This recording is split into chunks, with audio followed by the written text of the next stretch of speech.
Hello दोस्तों, हम लोग 12th क्लास के जो पद सेशन है, पहला कविता देखिए आपका कड़बक लिया। ये कड़बक पढ़ाने जा रहे हैं।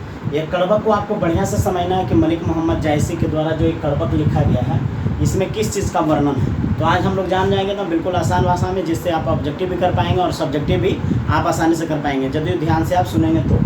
चलिए तो शुरू करते हैं।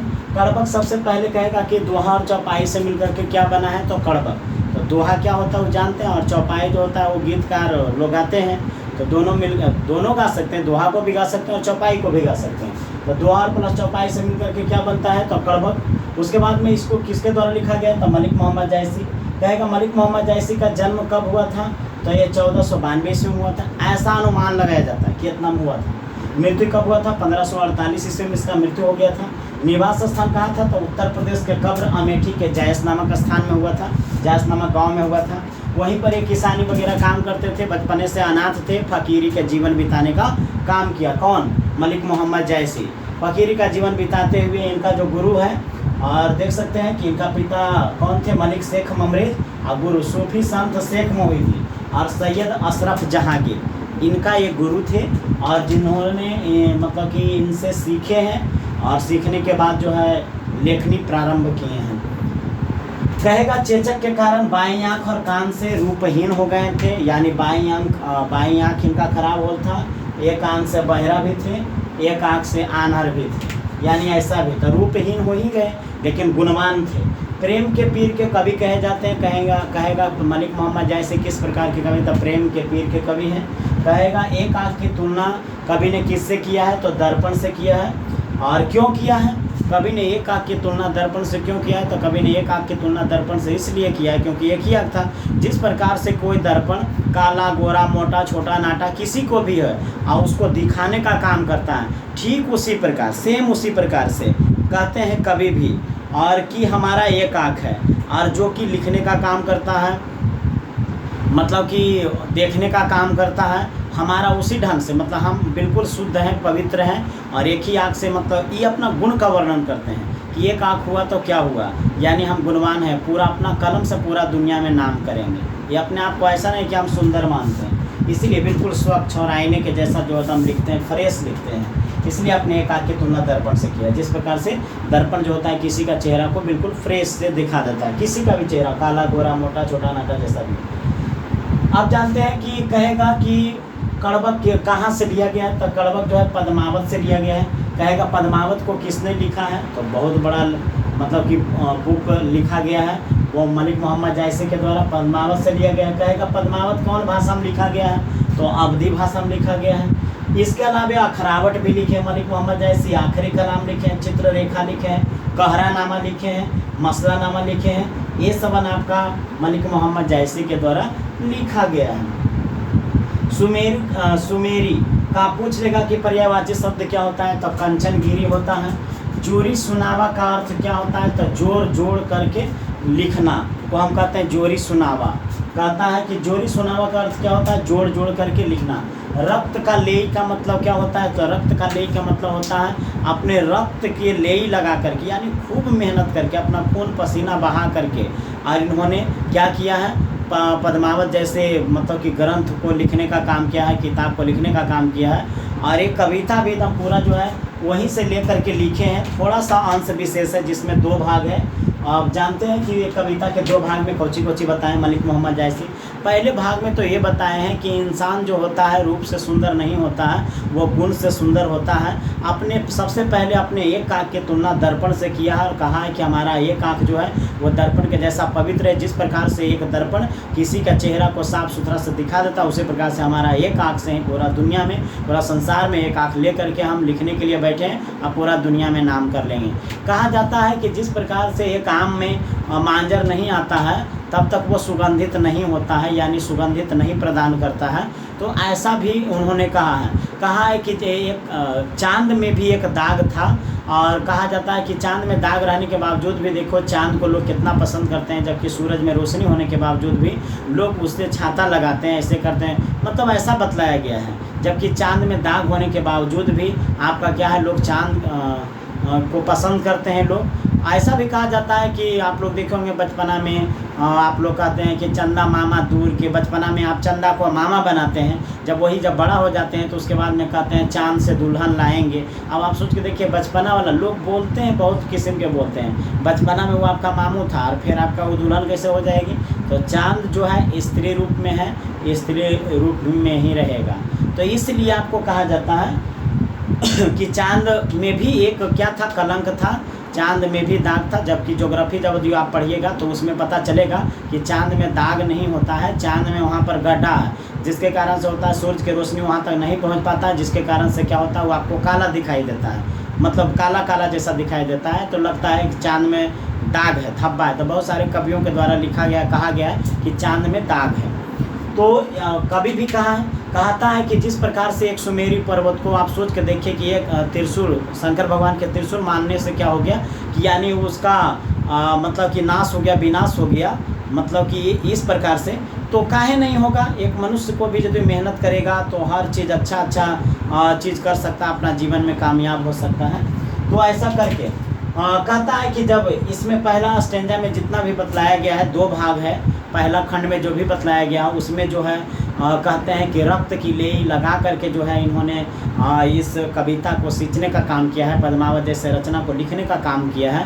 और पद्मावत में मुख्य रूप से जो कहानी वर्णन किया गया है वो चित्तौड़गढ़ के महाराज राणा रत्नसेन और स्नेहल देव की राजकुमारी पद्मावती, ये दोनों के प्रेम प्रसंगों का वर्णन किया गया है। लेकिन बीच में जो होता है वो आपका खिलजी वंश के जो मुख्य संस्थापक जो होते हैं, खिलजी वंश का जो शक्तिशाली राजा होता है अलाउद्दीन खिलजी, जब वो प्रवेश कर जाता है उस कहानी में, एंट्री मार जाता है, तो उससे कहानी और भी रोचक हो जाता है। तो हम जानते हैं कि सबसे पहले आपको बता दें कि राणा रत्नसेन चित्तौड़गढ़ के महाराज में, राजपूताना घराना में सबसे महान राजा था, जिसमें से आपको हम बता दें और कि रानी मतलब कि स्वयंवर होकर के राजकुमारी पद्मावती को जीत करके लाया था अपने मतलब कि हुनर से, अपने ताकत से, अपने वीरता से जीत करके लाया था। लेकिन लाने के बावजूद उसका दरबार में सूबा था, सूबा मतलब विद्वान था, और जो कि वो इंटरव्यू लेता था, यानी साक्षात्कार करता था किसी दुल्हन को यदि घर में आए तो, या फिर कोई भी काम करता था यदि राणा रत्नसेन, तो उससे ज़रूर बात करता था, यानी कि उसको हम कुल पुरोहित कहा जाता है, कुल विद्वान। तो वो सूबा था, उससे पूछता था। लेकिन जब वो रानी पद्मावती को जब ले करके आया था तो आप सोच के देखिए, जब उससे इंटरव्यू होने लगा था तो वो सारा कुछ बताई थी, क्योंकि उससे ज़्यादा विद्वान रानी पद्मावती थी, ऐसा। लेकिन आप सोच के देखिए कि राजपूताना घराना में किसी स्त्रियों को, पराये को छिप करके देखने का अलाउड नहीं था, जो कि वो सूबा जो था इतना उसका गंदा विचार था कि जब वो प्यार प्रसंग कभी मिलता था राणा रतन सिंह और रानी पद्मावती, तो आप सोच के देखिए एक दिन वो छुप करके देख रहा था, जिसके कारण से रानी पद्मावती को लग जाता है कि हमको कोई छुप करके देख रहा है। तो राणा रत्न सिंह जो अपना कटार फेंक करके मारता है तो उसको लग जाता है पीठ में, ऐसा मूवीज में दिखाया गया है। वही कल्पना लेकर के यहाँ पर मलिक मोहम्मद जायसी वर्णन किए हैं। जब लग जाता है तो वो चाकू से, आप सोच के देखिए, रानी पद्मावती कहती है कि इसमें चंदन का खुशबू महक रहा है, ये चंदन का खुशबू कौन लगाता है? आपका विद्वान ही तो लगाता है सूबा। तो बोला कि क्या तुम बात कर रही हो, तुमको पता है कि क्या तुम मतलब कि इल्ज़ाम लगा रही हो? ऐसा करने का परिणाम तुम्हारा कुछ भी हो सकता है, यानी कि देश से निकाला हो सकता है, तुमको फांसी की सज़ा हो सकता है। बोला कुछ भी हो जाए, आप चेक कर लीजिए, यदि आपको यकीन नहीं होता। तो रानी पद्मावती बहुत स्ट्रांग थी, काफ़ी विद्वान भी थी। जब उसको चेक किया गया तो सच्चे में वो सूबा निकला। उससे क्या हुआ कि उसका दरबार से सूबा को वो बाहर निकाल दिया था राणा रत्नसेन। वही सूबा जाते वक्त कहा था कि जिस प्रकार से तुम हमको बेइज्जत करके तुम अपने दरबार से बाहर निकाल दियो, देख लेना तुम्हारा हम राजपाट को सर्वनाश कर देंगे, विनाश कर देंगे। इस प्रकार से आपका जब वो चलते चलते किस दरबार में जाकर के पहुंचा था, वो खिलजी वंश के दरबार में। खिलजी वंश का संस्थापक ऐसा जलालुद्दीन खिलजी को कहा जाता है, और उसी का भतीजा कौन था? अलाउद्दीन खिलजी। और अलाउद्दीन खिलजी एक समझिए तो एकदम पागल किस्म के बादशाह, उसको डेली लड़कियां चाहिए था, डेली नया नया लड़की चाहिए था। यदि जो नहीं कोई देगा तो उसके लिए कुछ भी, किसी को भी काट मार सकता था। उसने अपना बहन से, चचेरी बहन से, आप सोच के देखिए कि शादी कर लिया था। जलालुद्दीन खिलजी को मारने का भी काम किया था, और उसको उसका दरबार में जो था एक मलिक काफूर नामक हिजड़ा था, जिसको 1000 दिनार में ख़रीद करके लाया था, इसीलिए उसको 1000 दिनारी भी कहते हैं। मलिक काफूर को जब लाया गया था तो शुरुआती दौर में जो भी कहा, अलाउद्दीन खिलजी कहा कि तुम क्या कर सकते हो? तो बोला कि हम कुछ भी कर सकते हैं आप। तो बोला कि जलालुद्दीन खिलजी के जो था बॉडीगार्ड 2-3 गो, उसको कहा कि इसको मार दो, और उसको तुरंत मार भी दिया था मलिक काफूर। और वो पागल जैसा हंसता था अलाउद्दीन खिलजी। बोला कि जलालुद्दीन खिलजी खिसियाया भी कि बताओ तुमने ये क्या करवा दिया। बोला कि मज़ा आ गया। फिर कुछ ही दिन में क्या हुआ कि अलाउद्दीन खिलजी को भी धोखे से मरवा दिया, यानी मार दिया अलाउद्दीन खिलजी, और राजा बन गया। राजा बनने के बाद वो तानाशाह के जैसा करने लगा। और सोच के देखिए उसका सेनापति जो था मलिक काफूर, वो आपको इतना मतलब अपना पत्नी के जैसा, यानी पत्नी की भूमिका निभाया था। जो भी है तेल लगाने, गोड़ चाप रहा है, जो भी है मतलब पूरा पत्नी की भूमिका। जब भी जो चीज़ भी ज़रूरत हो वो अलाउद्दीन खिलजी को उससे प्राप्त हो जाता था, यानी उससे मिल जाता था। आप सोच के देखिए मलिक काफूर जो हिजरा था वो अपना पत्नी की भूमिका निभाया था। लेकिन जब वो सूबा क्या करता है, धीरे धीरे चित्तौड़गढ़ से प्रवेश करता है जब वहाँ, तो उसको नया नया औरतों को तलाश होता था। नहीं तो वही सूबा जाकर कहा, महाराज आपको पता है कि आप जिसको चाह रहे हैं, आपको जब हम जिसका नाम लेंगे वैसा औरत का आपको नींद चैन सब खो जाएगा।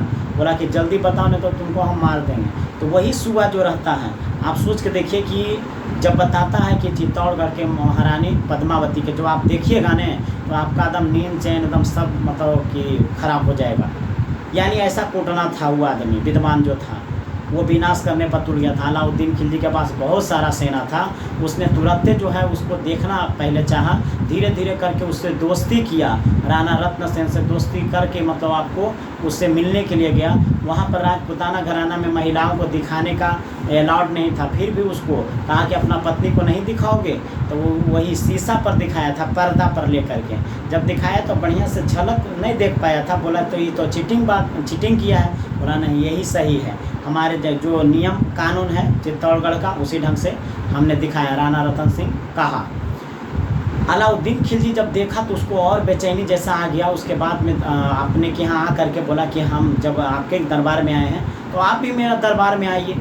तो राणा रत्न सिंह को बुलाया था, राणा रत्न सिंह भी अकेले गया। वहाँ पर जाने के बाद धोखे से उसको कैद कर लिया था। कैद करने के बाद आप सोच के देखिए रानी पद्मावती जो अपने दम पर, जो राजपूताना घराना से कोई भी आदमी नहीं निकल सकता था, कोई भी महिला घूंघट में ही रहेगी, घूंघट ऊपर नहीं करेगी। वो देखिए तो रानी पद्मावती आप सोच के देखिए अपना टोलियों के साथ, अपने आदमियों के साथ लेकर के राणा रतन सिंह मतलब अलाउद्दीन खिलजी के दरबार में पहुंचा। वहां पर आने के बावजूद राणा रत्न सिंह को छोड़ा करके ले गए। ऐसा पत्नी है थी।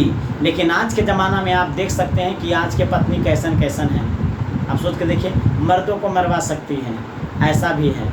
तो ये सब आज भी देख भी रहे होंगे। आपका बहुत सारे लोग कहानी मतलब आप सोशल मीडिया पर देखते होंगे, यूट्यूब पर ही, कि दुनिया भर के पतियों को धोखा दे चुकी है। पति यदि जो मान ली जाए किसी पत्नी को, किसी मतलब कि महिला को आगे बढ़ाने का प्रयास करे तो उससे उसके साथ में धोखाधड़ी कर रही है महिलाएं। लेकिन रानी पद्मावती देखो अपने राजा महाराज को वहाँ से छुड़ा ले आई थी, जैसे सावित्री सत्यवान को छुड़ा लाई थी सत्य के मार्ग पर चल करके। तो इस प्रकार से रानी पद्मावती जो है और मतलब कि अपना रत्नसेन को छुड़ा लेता है। अलाउद्दीन खिलजी जो है अचानक उसको प्राप्त करने के लिए एकदम पागल हो जाता है, उसको नींद चैन सब खो जाता है। उसको लगता है कि एकदम हमको प्राप्त करना, चाहे बल से करें, छल से करें, जैसे भी करें, मार के डंगा करके जैसे भी हमको हासिल कर लेना है। लेकिन जब दिल्ली पर आकर, दिल्ली का जब सुल्तान था अलाउद्दीन खिलजी, जब चित्तौड़गढ़ पर आक्रमण किया, उसके बाद से क्या हुआ, जब रणभूमि में लड़ने के लिए गया रत्नसेन, तो मलिक काफूर जो था पीछे से वार करके राणा रत्न सिंह को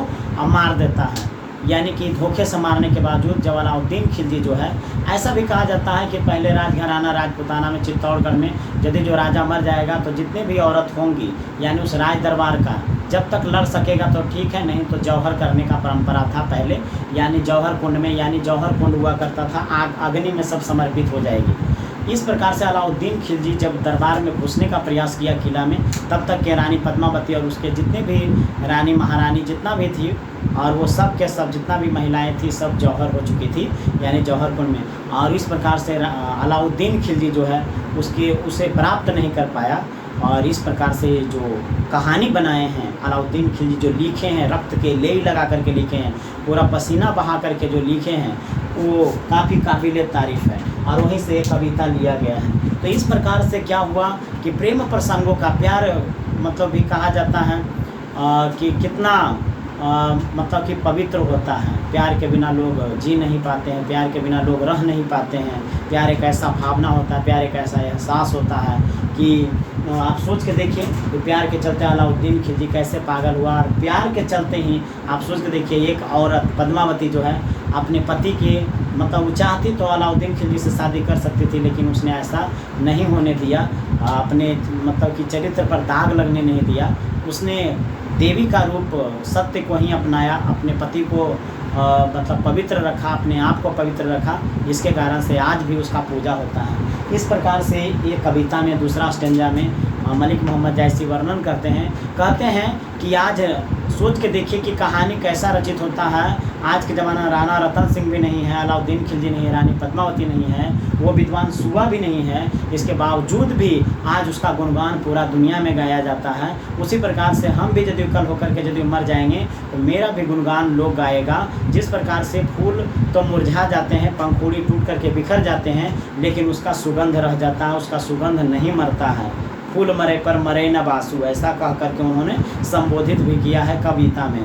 तो इस प्रकार से ये कविता आपका ख़त्म हुआ।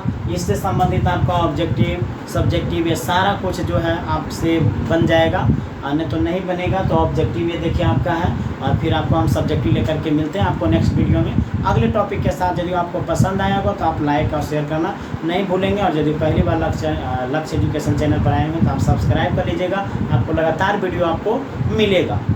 और लाइक करना नहीं भूलिएगा, लाइक करने से हमको पता चलेगा कि हाँ इसमें क्या कमी। आज कुछ कमेंट भी कर सकते हैं कि कुछ कमी हो रहा होगा, आपको दिखाई नहीं दे रहा होगा, या फिर बढ़िया से और कुछ इसमें चेंजिंग किया जाए तो भी आप बताइएगा।